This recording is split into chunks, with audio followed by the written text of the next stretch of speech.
मुस्तफ़ा करीम बैठे थे तो सैयदा आयशा सिद्दीक़ा रज़ी अल्लाह ताला ने अर्ज़ की, या रसूल अल्लाह सल्लल्लाहु अलैहि वसल्लम, वो देखें सैयदा फातिमा आ गई है, वो देख के बीबी साहबा बगैर बताए आ गई।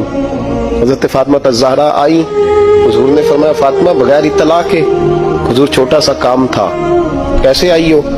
तो बीबी साहबा ने ना, औरतों का पल्लू होता है ना चादर का, पल्लू खोला, एक रोटी बंधी हुई थी, खोल के पेश की। बेटे ये क्या है?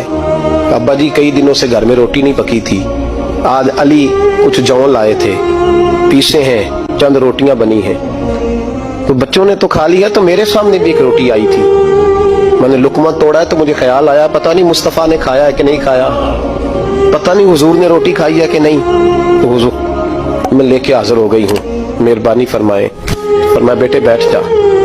हज़रत फातिमा भी बैठ गई। सैयदा आयशा कहती हुजूर भी बैठ गए।